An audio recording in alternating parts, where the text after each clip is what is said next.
yourselves to have the pages in order. It was the 29th of December in the year 1171, when 4 of the king's knights, all fully armed, forced their way in through the doors of Canterbury Cathedral. They demanded to see the archbishop. Once told where he was waiting, where he was, they ran from the front of the church down to the stairs leading to the crypt, to the monks' quarters. And as they descended, they encountered the man that they had come to confront.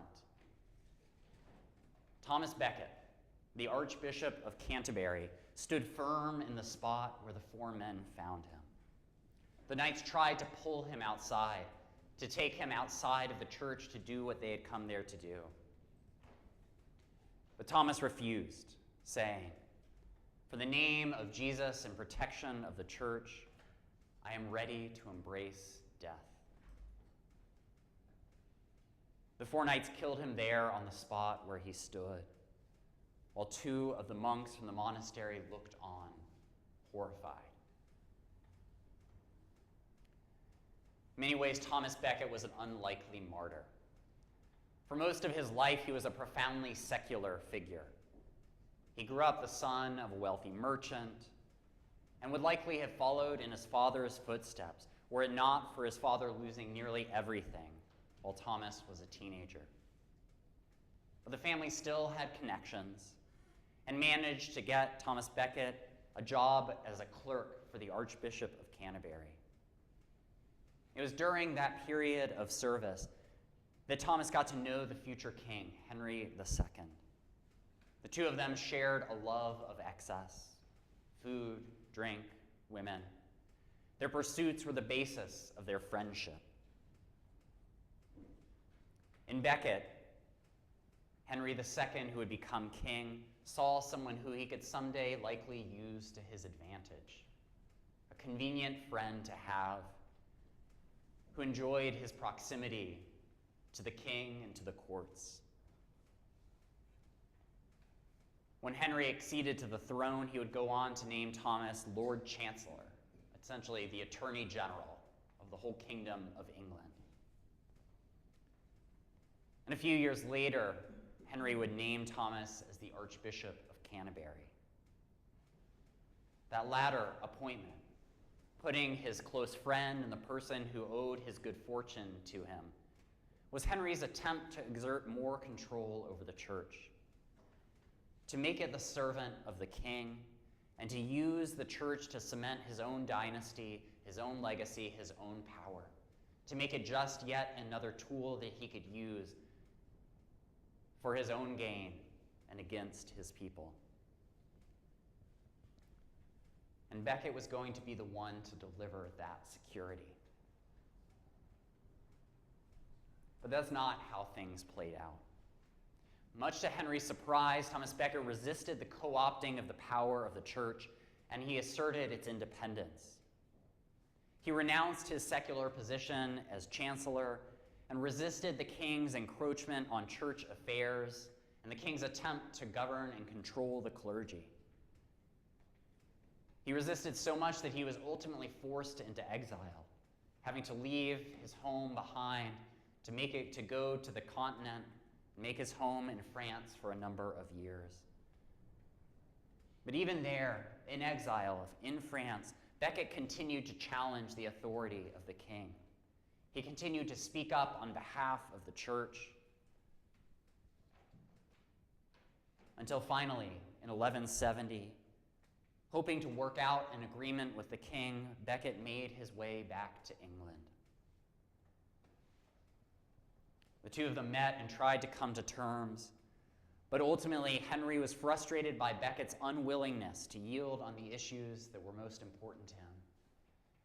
He was frustrated by Becket's constant assertion of an independent church, left to safeguard the faith that it protected, not bowing to the king, not being shaped and molded by earthly rulers, but carving its own path that was loyal first and foremost to Jesus Christ and to God, not to the person who happened to sit on the throne and who happened to wear the crown. Frustrated by Becket's resistance, King Henry is said to have uttered the words, "Will no one rid me of this turbulent priest?" With those words, Becket's fate was sealed. Henry's knights took that utterance as an expression of a desire to see the archbishop done away with. And so they made their way to Canterbury to confront the archbishop and to assert the king's will by force. In our gospel reading today, we hear the story of the Transfiguration. Jesus brings 3 of his disciples, Peter, James, and John, up the mountain with him while he prays. And as they are there with him, sleep almost overtaking them, suddenly they see this dazzling light. They see that Jesus has been raised up in front of them, floating over the mountain, his clothes having been turned a shade of white, hitherto unimaginable, his face radiating with light. And alongside him appears Moses and Elijah, the law and the prophet, these 2 figures, these greats of their scriptures, flanking him on either side. And then, as a cloud starts to overshadow them, a voice booms out from it to proclaim that Jesus is God's Son, the chosen. "This is my Son, the chosen. Listen to him," the voice says. The disciples are awed by what they see. They struggle to comprehend it, struggle to make sense of what is happening before their eyes. In that moment, the person before them is no longer just their teacher, is no longer just their friend, is no longer the one who has been healing the sick and preaching good news to the poor. He's all of those things, but he is much more. In that moment, Jesus is revealed as God's Son, the Messiah, the chosen, the one who will free and liberate his people, the one who will bring God's promise of life to the people of Israel. Suddenly they realize the stakes of what they are doing. What is at stake in following him wherever he leads. They see that their calling is a higher one that they had grasped up until then. That they are called to follow him to places they could not imagine. And ultimately, this moment will lead them to follow him to the cross and beyond it to the resurrection, to new life in him. A new life that will challenge the political and religious authorities of their day and promise the remaking of the world. All the disciples can do is to stand in wonder of what unfolds before them. It is a powerful moment of encounter, of them getting to see who Jesus truly is, for the veil to be lowered, for the separation between them and God to disappear into nothing.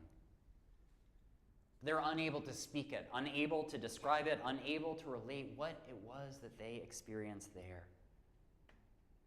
But it remains with them. It remains with them when they see Jesus raised up on the cross. It remains with them when they see him return from the dead. They will remember that moment on the mountain, and through it will understand what Jesus has called them to do, to follow him where he leads, to serve him in all that they do, to join him in the work of preaching good news to the poor, to join him in the work of setting the people free.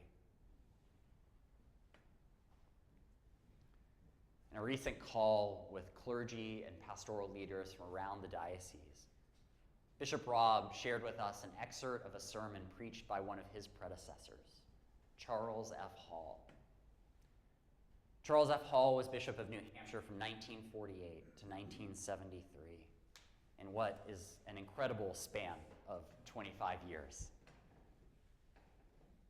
Somewhere in that time, I think early in his tenure, not that long after the end of World War II, Bishop Hall preached a sermon on the Transfiguration, in which he told the congregation gathered this: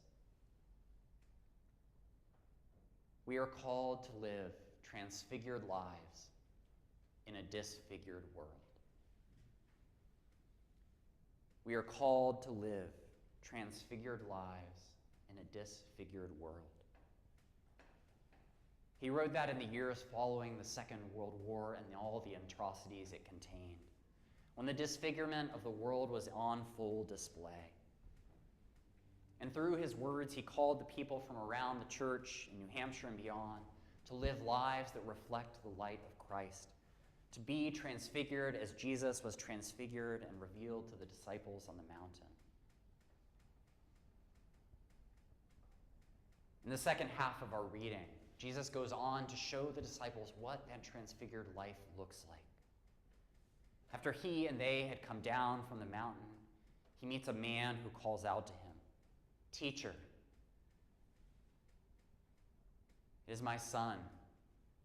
He has a demon that will fling him to the ground. Your disciples tried to get rid of it, but they couldn't do it." So Jesus takes pity on, has compassion for the man, and approaches his son, speaks to the demon, and calls it to leave the child. It does. The boy is restored to wholeness, a transfigured life in a disfigured world.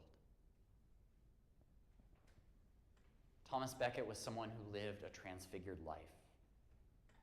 At some point in the process of going from being a ne'er-do-well friend of the king to becoming Lord Chancellor of the realm and finally being named the Archbishop of Canterbury, Thomas Becket had some sort of conversion. He experienced something that redirected his path, something that led him to follow God even when it meant standing up to his former friend, the king. He had encountered Christ and been transfigured by it. He had every reason to cave to the king's demands, but he saw that his and the church's integrity was at stake, the very faith that gave his life shape and meaning. He knew he had to make a stand against the abuses of the crown, to affirm the teachings of the church, to affirm the power of God's love that exceeds beyond the powers of kings and earthly rulers. He fought against the king's attempt to use his religion for the bolstering of his own power and authority. Becket refused to bow to an earthly leader when that leader's laws contradicted the laws of God. Even in his death, Thomas Becket continued to resist the authority of kings and earthly powers. Almost immediately after dying, he was named a saint. And every year, thousands of pilgrims would stream to Canterbury to kneel in front of the place where he is buried. You can see the depression in the stone from thousands of knees having stopped in that place, taking motivation, inspiration, drawing faith from the man who had the courage to stand up to a king.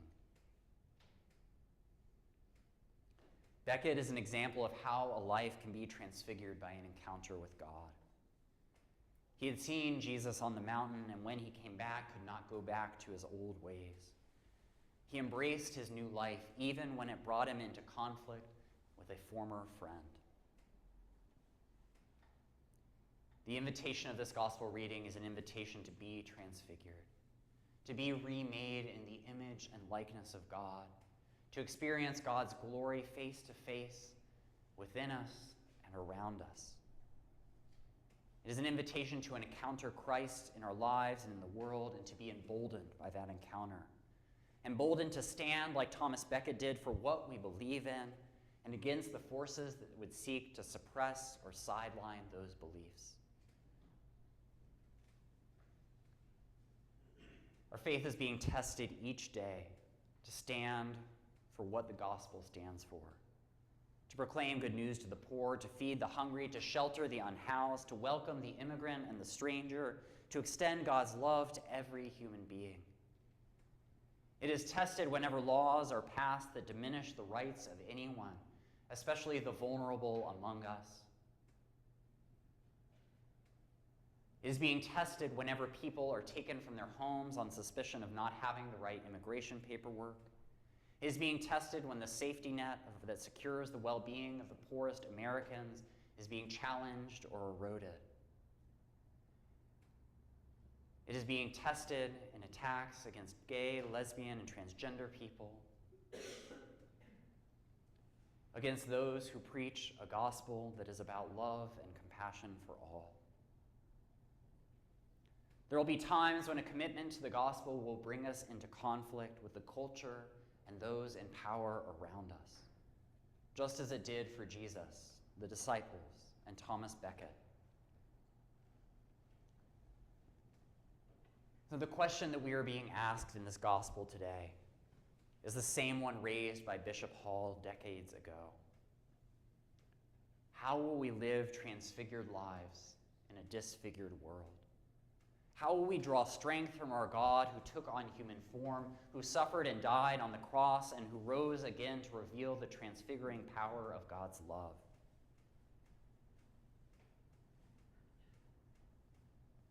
It was that transfiguration that animated Jesus' own life and ministry, and that gave shape and meaning to the work of the disciples who came down the mountain with him.